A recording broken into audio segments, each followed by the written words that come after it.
নমস্কার বন্ধুরা, আমাদের পাড়ায় আজকে শীতলা পুজো আছে, তো আমি রেডি হয়ে নিয়েছি।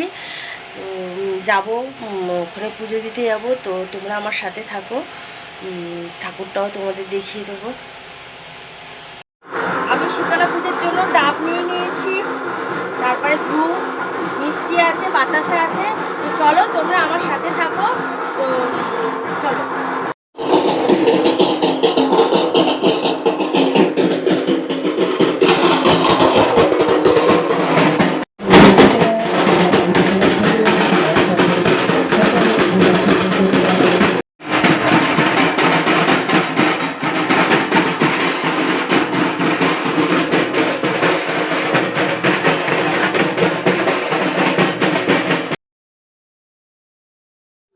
তারপর এখানে দেখতে পাচ্ছ শীতলা মাকে কত সুন্দর সাজানো হয়েছে। এখনও পুজোই শেষ হয়নি, তো পুজো পরে হবে।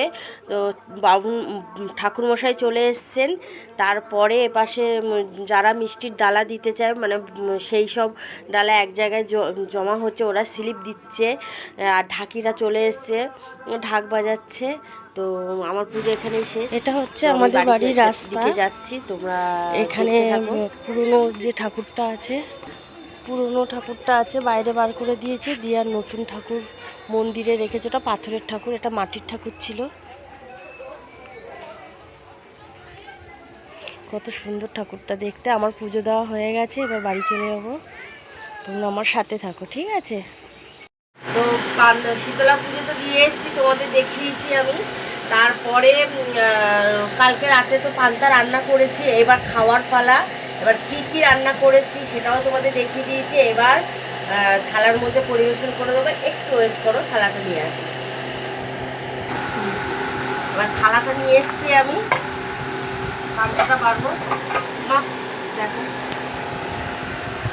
এই থালা ধুয়ে নেব।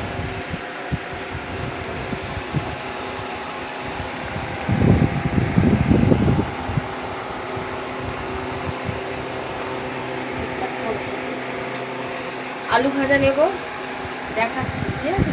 দেখতে পাচ্ছি তো। আলু ভাজা দিলাম, ঢেঁড়স আলু ভাজা দিলাম, অল্প করে দিই, ওটা বেশি খেতে চায় না। তারপরে 4টে পটল দিলাম, বরবটি ভাজা দিলাম। এবার ওকে দিয়ে দেবো, মেয়ে খেয়ে নেবে। পাশে একটু নুন দেবো, নুন দিয়ে দিলাম, ব্যাস। এবার তো বন্ধুরা আমার সাথে থেকো, তোমরা এইভাবে আমাকে সাপোর্ট করো। আমি আরও ভিডিও যাতে বানাতে পারি, তোমাদেরকে আমি সমস্ত কিছু শেয়ার করতে পারি। তো এখানেই শেষ করছি, টাটা।